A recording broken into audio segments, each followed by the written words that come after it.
Olá, queridos. Mais uma vez um prazer estar aqui com vocês. Nessa nossa aula seguinte, essa sequência de história iraniana, veremos sobre as duas dinastias, uma mais breve, que vai suceder depois da queda dos Safávidas, meados do século XVIII, a dinastia Zand, e depois, já no final do século XVIII e início do XIX, veremos a dinastia Qajar, que vai perdurar até o início do século XX.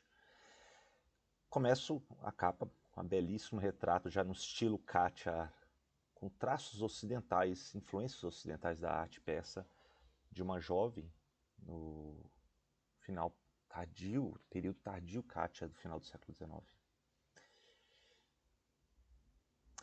Bom, eu primeiro gostaria de expressar a importância desse período Qajar. Primeiro temos aí já o declínio do que a gente viu dos Safávidas na aula anterior, um declínio de autoridade que vai se fragmentar. O Nader Ali Shah, o grande afegão, os pashtuns crescem na fronteira leste. No século XVIII temos uma ameaça vinda dos russos, que começam a organizar colunas que começam a vir no Cáucaso, depois na Ásia Central.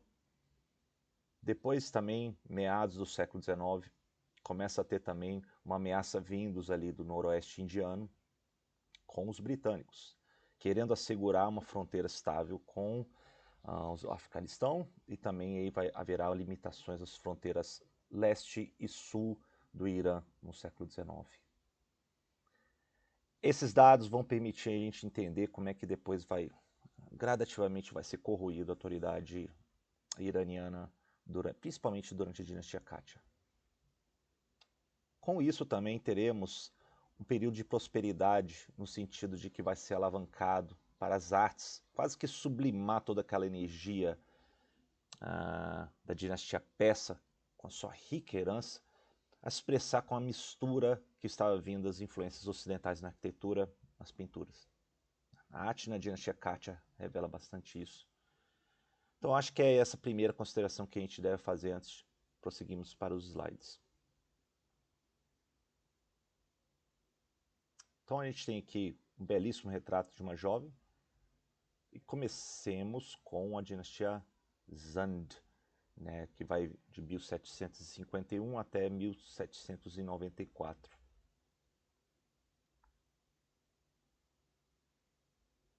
A dinastia Zand começa com Karim Khan, né, que é de uma origem humilde, né, ele tornou-se um grande líder militar sobre o seu predecessor, que vai ser o Nardar Ali Shah dos afegães, que a gente viu isso no final da aula passada, principal responsável pela queda da dinastia dos Safávidas, meados do século XVIII. E no rescaldo da morte de Nader Ali Shah, em 1747, o Karim Khan vai se tornar um grande candidato ao poder no local, né? Ele vai ser desafiado por vários adversários. Karim ganha partes, controles da área central e sul do Irã, né? E a fim de ganhar legitimidade à sua reivindicação ao trono, Karim Khan, em 1757, ele coloca um infante, vindos ainda da linhagem dos Safávidas, no trono, como o Shah Ismael III. Mas Ismael III era um rei figurativo, né? O poder real foi efetivamente investido por Karim Khan. Né? E Karim Khan entende que ele queria manter um Shah, né, figura do Shah como apenas o título, assumindo o título Shah, e o Karim Khan, na verdade, ele vai usar durante a vida dele o título apenas de Vakil, né, que vai ser regente. Aqui temos o mapa das extensões controladas na época de Karim Khan, em 1776. Então, Karim Khan, na verdade, ele quase que, depois de Nader Shah, ele vai retomar o controle expandido da região sob o domínio persa. Em 1760, Karim tinha derrotado todos os seus rivais, controlado todo o Irã, menos Khorasan, no Nordeste, né, que era governado por Shahrokh, que era um neto de Nader Ali Shah. E durante o governo de Karim, o Irã vai se cooperar da devastação de quase 4 décadas de guerra, né? Ele vai fazer Shiraz a sua capital, né? Vai construir belíssimos edifícios em Shiraz. Então, se vemos Shiraz hoje lindo, é muito por obra de Karim Khan, que torna ela a capital, né? Ele revitaliza Shiraz. Ele vai reorganizar o sistema fiscal, né? Removendo, inclusive, pesados encargos tributários das classes dos camponeses. Ele vai ser um patrono ativo das artes, vai chamar muitos estudiosos e poetas para a capital, Shiraz. Inclusive ele, deixa eu só botar aqui o outro slide. Aqui tem um Marg, né, a fortaleza de Karim Khan em Shiraz, coisa lindíssima. Além de pacas que ele mandou revitalizar, revitalizou o túmulo de Hafiz, de Saadi, em Shiraz também. Né? Karim Khan abre o Irã para influência estrangeira e permite, por exemplo, a Companhia Inglesa das Índias Orientais que estabelecesse um posto no Golfo Pérsico, em Bushir. Né? Ele promove o comércio, né? E até 1775 ele ataca e capta Basra, o porto otomano, na foz do Golfo Pérsico. Isso deixa ele ter contato com o comércio do Oceano Índico.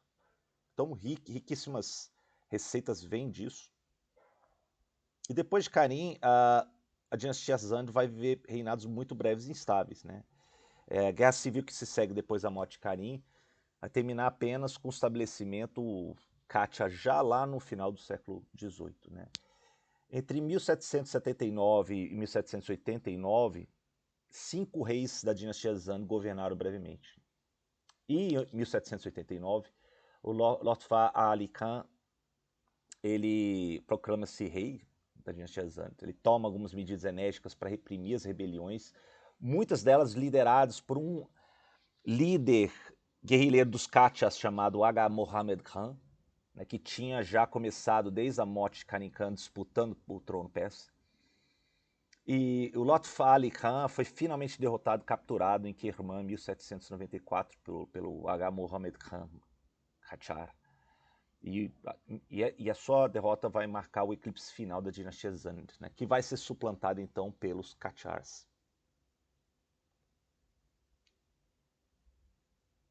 Aí entramos no período Qajar.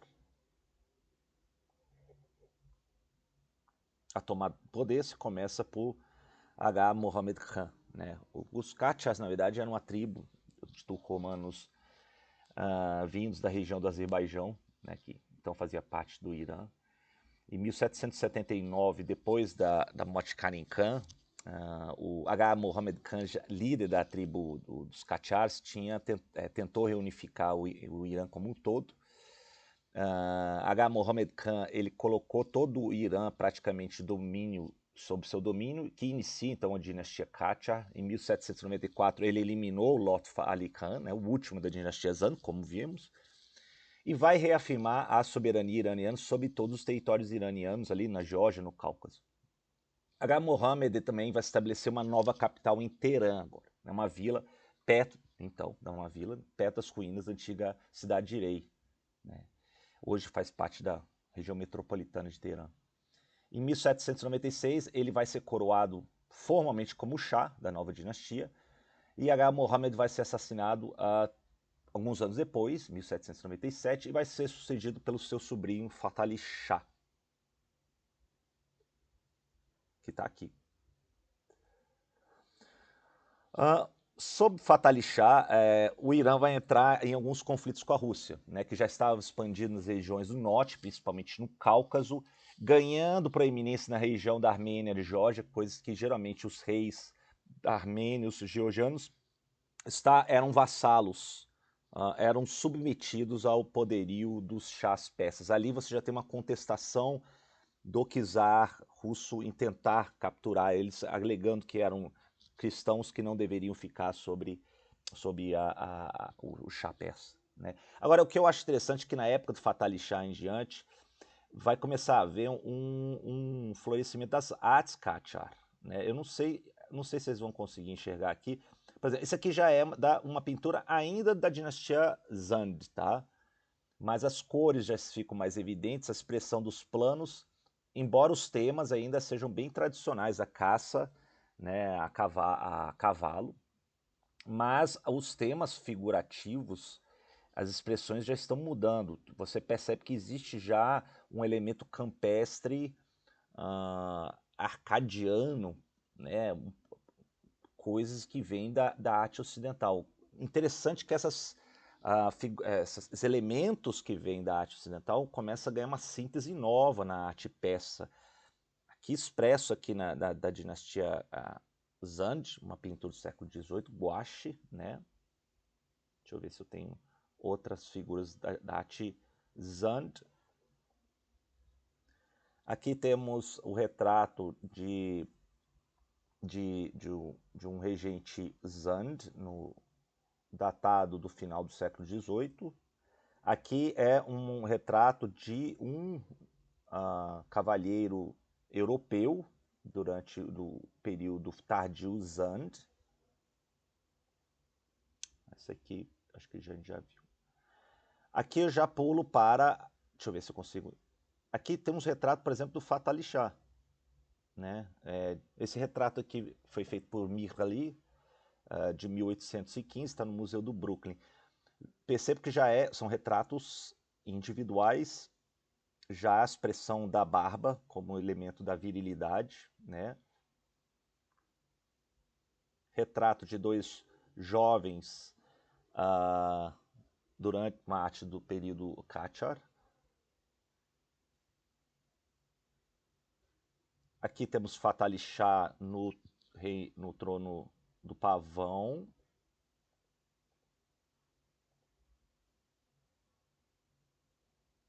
Uma pintura aí retratando Shirin Khosrow, né, dos meados do século XVIII.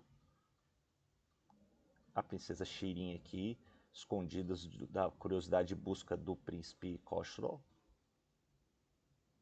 Uma jovem com uma cítara da dinastia Qajar.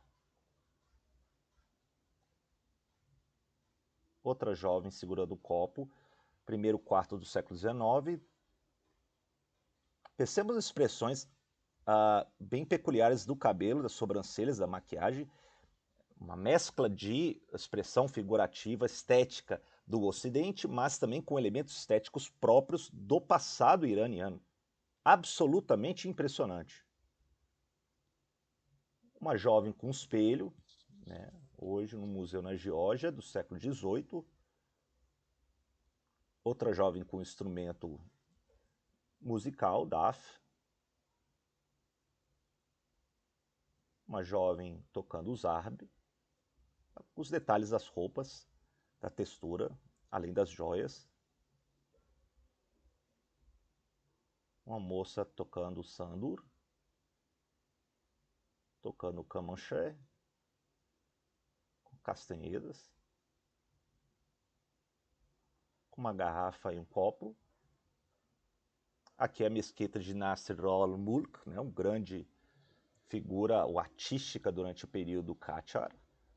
Percebo que já tem aqui bastantes detalhes coloridos das telhas vitrificadas, algo que vai ficar presente também já no Palácio do Golestan, que foi erguido em Teherã, que vai servir como residência dos chás, né, em Teherã. Visita obrigatória hoje em Teherã. Bom, isso aqui já são mais fotos, que já é detalhes já da arte Qachari no Palácio do Golestan, tá? As muqarnas decorativas, né, da semicúpula da mesquita de Nasir al-Mulk. As casas de nobres em Kashan, com seus jardins, com elementos já incorporados, embora do Chaharbagh, né, das canaletas quadrantes, você tem já elementos também presentes, incorporados aí da jardinagem europeia. Um jovem com um falcão. Isso aqui, essas telhas coloridas, é muito presente no Palácio Golestan. Então elas começam a ganhar proeminência durante esse período. Essa aqui também é bastante característica, inclusive de figurativas, né, do Palácio Golestan. Bom, é isso. Só para dar uma ideia para vocês como que a arte floresce durante esse período. Porque senão eu ficaria só apenas falando para vocês sobre a questão política, eu acho que vai muito além disso. Bom, durante o período Fath Ali Shah, temos aí, então, problemas com os russos. Então, por exemplo, os russos eles conseguem então estabelecer um controle na região de Geórgia, e aí é forçado o Shah Persa a assinar o Tratado de Golestan de 1813, que reconhece a anexação da Geórgia pela Rússia e cede à Rússia a maior parte da região norte do Cáucaso. Haverá uma segunda guerra ainda contra a Rússia na década de 1820, que termina de maneira ainda mais desastrosa para o Irã, né, que em 1828 foi forçado então o Irã a assinar o Tratado de Turkmenchai, reconhecendo a soberania russa sobre toda a área ao norte do rio Arax, que hoje é um território mais ou menos atual Armênia e República do Azerbaijão. Então isso aí já sai da esfera de influência dos iranianos. Haverá depois seguidas derrotas persas nas fronteiras, né? Então o reinado de Fath Ali Shah vai, sim, ter um aumento dos contatos diplomáticos com o Ocidente e com rivalidades diplomáticas europeias sobre o Irã. Seu sucessor, o seu neto, o Mohammed Shah, vai ficar cada vez mais sob influência dos russos. Ele tentou duas tentativas mal sucedidas de capturar Herat, né, na fronteira leste, e Mohammed Shah chega a morrer em 1848. E a sucessão vai passar para o seu filho, o Nasir-ed-Din, que vai ser o Shah Qajar mais longevo. Tá aí, Nasir-ed-Din. Durante o reinado de Nasir-ed-Din, a ciência, a tecnologia, os métodos educacionais ocidentais vão ser introduzidos no Irã e, até uma certa maneira, a modernização vai começar a entrar no país, né? Nasir-ed-Din Shah, ele tenta explorar a desconfiança mútua entre os britânicos e os russos para tentar preservar a soberania iraniana. Mas a influência estrangeira e as invasões territoriais vão aumentar sobre o seu governo, né? Durante seu governo, que haverá enormes empréstimos estrangeiros para financiar aí projetos e também viagens do Shah e sua família para a Europa. Aqui temos o mapa das perdas territoriais ao fim do século XIX do Irã. Veja que essa região do Tratado de Golestan e Turkmenchai já foi arrancado aqui, né, do domínio persa, no Cáucaso. Depois as tentativas mal sucedidas da invasão de Herat, falei para vocês. Aqui já era o Afeganistão, que depois vai se firmar uma dinastia dos Turani, vai ficar sob influência, em parte, dos britânicos vindos aqui por Kandahar, né? Vai virar tremendas batalhas entre os afegãos e os britânicos, mas os britânicos conseguem estabelecer, no final do século XIX, o controle sobre a região aqui do Baluquistão, e também já na saída do Golfo Pérsico. Eventualmente, já no final do século XIX, essa linha vermelha vai delimitar onde há influência dos russos sobre a dinastia Qajar. Então é uma coisa muito trágica que acontece sobre o Irã durante esse período. E durante o período de Nasir-Din, não foi capaz de impedir os britânicos e os russos de terem essas influências no seu território. Em 1856, os britânicos impedem, inclusive, os iranianos de controlar Herat, né, que estava sob o domínio na época dos Safávidas. A Grã-Bretanha vai apoiar a incorporação de cidades afegãs, né, e para isso vai criar uma barreira entre os seus territórios indianos e as pretensões expansionistas russas do norte. Depois os britânicos vão mirar a saída do Golfo Pérsico para tentar controlar essa região. Em 1881, a Rússia completa suas conquistas na região do Turcomenistão e Uzbequistão, né, trazendo a fronteira da Rússia para as fronteiras do nordeste do Irã, né? Então vai cortar os laços históricos dos iranianos com as cidades de Bukhara e Samarcanda.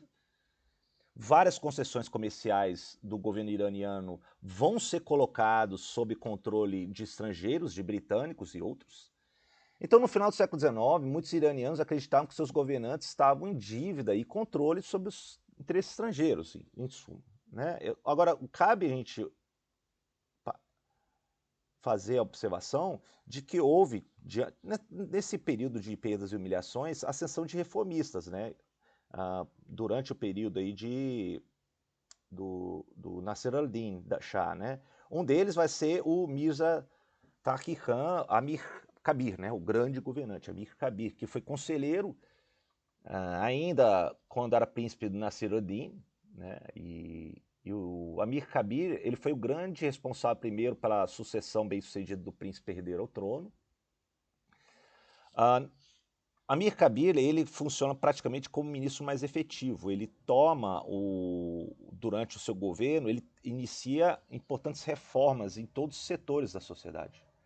Ele tenta controlar os gastos do governo, fazendo uma distinção entre o erário público e privado. A administração central vai ser reformulada. Amir Kabir vai assumir a responsabilidade por todas as áreas da burocracia. Ele vai tentar reduzir a interferência estrangeira no Irã e aumentar o comércio exterior sob controle do seu governo, efetivamente. Obras públicas, como por exemplo o Bazar Teherã, vão ser realizadas. O Amir Kabir ele emite decretos, inclusive proibindo aquela escrita muito elaborada do governo e que inicia um estilo de prosa persa moderno, que vem desse período. Mas eu acho que uma das maiores conquistas de Amir Kabir vai ser a construção do Dar el-Funun, que está aí na figura, para vocês, a fachada, que vai ser a primeira universidade, instituição de ensino superior no estilo ocidental no Irã, né, que foi estabelecido aí para treinar um novo quadro de funcionários e administradores com técnicas ocidentais, né. O Amir Kabir ele constrói na periferia de Teherã para que pudesse depois ser necessário ser expandida. Ele contrata instrutores, professores franceses, russos e também iranianos, ensinar línguas ocidentais, medicina, direito, geografia, história, economia, engenharia. Mas, enfim, Amir Kabir ele não vive o suficiente para ver o seu maior monumento concluído, né? Esse colégio ainda permanece em Teherã como um dos grandes símbolos desse homem para o futuro, reformista para o país. E essas reformas eles vão antagonizar muitos elementos das classes clericais, conservadores do governo iraniano da época, né? Que consideravam Amir Kabir uma revista social, uma ameaça aos interesses dos conservadores. Eles formam uma coalizão contra ele, inclusive a rainha mãe da época. Ela mesmo convence o jovem Shah de que o Amir Kabir queria usurpar o trono e então, em outubro de 1851, o Shah demite e vai exilar ele em Kashan, onde ele morre na cela, por ordem do Shah. Aqui já temos a figura de Muzaffaruddin Shah, né, que vai suceder a morte do Nasiruddin Shah, que foi assassinado por Mirza Reza Kermani em 1896. A coroa passa para o seu filho, Muzaffaruddin, né, que se revela um governante fraco e ineficaz. A quase que falta de compromisso dele com as receitas do Estado. Né, ele gasta muito do que ele pega de empréstimos dos russos, né. Isso aumenta a raiva pública contra o que o Shah faz, que ele vai concedendo aos europeus em troca de pagamentos generosos aos ocidentais. Muitos da sociedade começam a exigir um limite às autoridades do Shah, né, e o estabelecimento do Estado de Direito, né, à medida que muitos ficavam preocupados com a influência estrangeira, principalmente russa, no governo persa. O fracasso do Shah em responder, os protestos que começam a vir contra o seu governo, muitos deles da classes clericais, comerciantes e outras classes urbanas e camponesas, e aí eles começam então a exigir, primeiro essas classes começam a temer a prisão deles mesmos. Né? Então, em janeiro de 1906, eles fogem para algumas cidades sagradas e mesquitas em Teherã e nos arredores. O Shah ele vai prometer o estabelecimento de uma casa da justiça, né, uma assembleia consultiva. Muitos desses mercadores vão se refugiar na legação britânica em Teherã. E em agosto de 1906, o Shah finalmente ele é forçado a emitir um decreto prometendo uma constituição. Em outubro, uma assembleia eleita é reunida e é redigida a primeira constituição iraniana que previa limitações ao poder real num parlamento eleito, ou Majlis, com amplos poderes para representar o povo e um governo com gabinete sujeito à confirmação pelo Majlis. Temos aqui foto, inclusive, da primeira turma do Majlis em 1906, reunidos aqui. O Shah ele assina a Constituição proposta em 30 de outubro de 1906 e ele morre 5 dias depois. E essas leis fundamentais complementares vão ser aprovadas em 1907, que prevê, dentro de certos limites, liberdade de imprensa, expressão e associação, segurança da vida e propriedade. Então, essa chamada Revolução Constitucional vai marcar o fim de um período mais absolutista da dinastia Qajar. Né? E aí fiquem aberto depois o que vai vir depois dessa Revolução Constitucionalista de 1906. Ela não vai muito longe, porque haverá uma reação conservadora após a morte de Mozaffar. Tá? Quem sucede ele vai ser o Mohammad Ali Shah, né, que vai reinar 2 anos. Com a ajuda da Rússia, ele vai tentar rescindir a Constituição e abolir o governo parlamentar, né, do Majlis. Depois de várias disputas com os Majlis, em junho de 1908, o Shah vai usar a brigada de cosacos persas, comandados por oficiais russos, para bombardear o prédio da Majlis, prender muitos deputados e fecha a Assembleia. A resistência ao Shah, no entanto, vai se avolumar em várias partes do país, em Tabriz, Isfahan, Rasht e outros lugares. Julho de 1906, as forças constitucionais vão marchar de Rasht e Isfahan para Teherã. Vão depor o Shah e vão restabelecer a Constituição. O ex-Shah vai para o exílio na Rússia. Então já temos uma reação conservadora e uma outra reação dos constitucionalistas. Por último, o último Shah, Ahmad Shah, que vai governar de 1909 até 1925. Somente. Bom, embora as forças constitucionais tenham triunfado no primeiro momento, elas vão enfrentar seríssimas dificuldades. Né? As convulsões da Revolução Constitucional e da Guerra Civil vão minar a estabilidade e o comércio do Irã.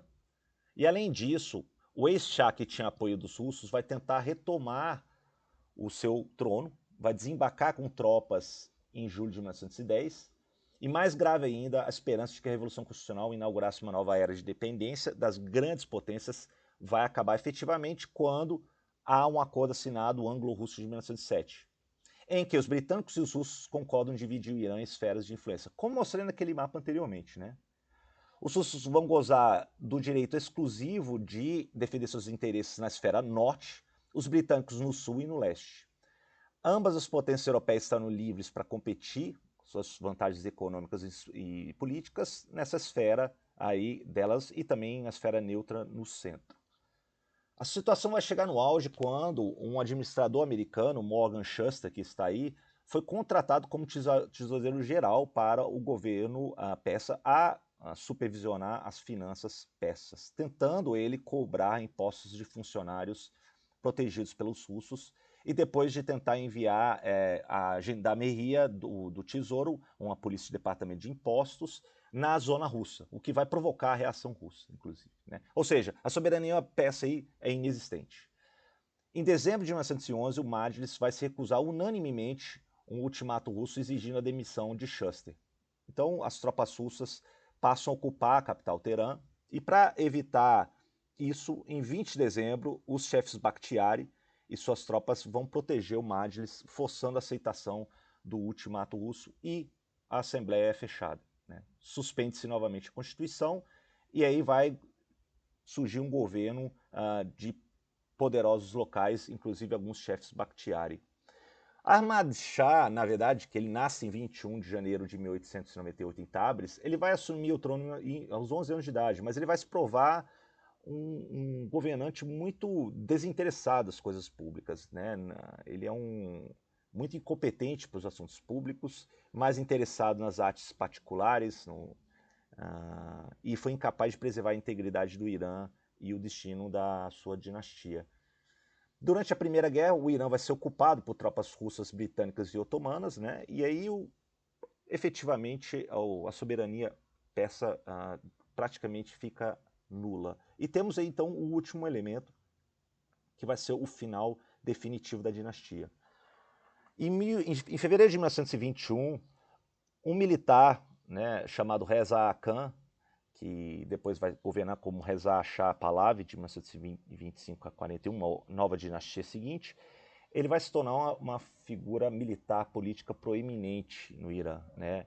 O Ahmed Shah tinha sido deposto pelo Majlis em outubro de 1925, e ele depois vai ser afastado, o fim do seu governo, enquanto ele estava na Europa.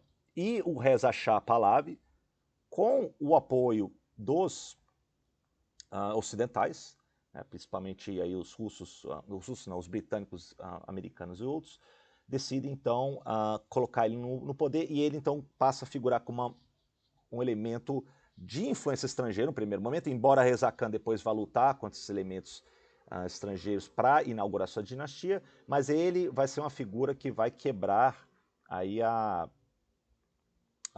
nova dinastia nascente, que vai ser a dinastia dos Pahlavi. Então, o que temos aqui em 30 minutos apresentados para vocês? Eu acredito que seja o último sopro da expressão dinástica com alguma autonomia da história iraniana. A dinastia Pahlavi, embora o Reza Khan vai tentar novamente buscar uma autonomia iraniana, no contexto da Primeira e Segunda Guerra Mundial, já está seriamente debilitado. Muitos desses últimos soberanos Qajar contraíram uma dívida e perderam o controle das suas finanças, das suas receitas, de maneira fatal para o Irã. A entrada dos interesses russos, britânicos e outros, inclusive para a exploração de jazidas de petróleo e gás, entre outros elementos, a taxação do tabaco, vai provocar a ira de vários elementos da sociedade, clericais, comerciantes, militares, nacionalistas. Veja, é interessante como o Irã é um dos primeiros países da Ásia, no Oriente Médio, isso é muito evidente, que conseguem estabelecer uma assembleia própria, uma Majlis, uma constituição própria. Isso veio endógeno, né? Então isso é uma coisa muito notável que acontece na história iraniana, como que setores da sua sociedade elas conseguem se organizar indignados com a influência estrangeira. E já percebemos aí como que já fica claro a influência estrangeira nas fronteiras e também na administração pública iraniana sobre britânicos, russos e americanos. Gostaria de parar por aqui. Fico aí depois devendo a vocês a dinastia Pahlavi de 1925 em diante no nosso próximo encontro. Tá bom, queridos? Um abraço, até mais.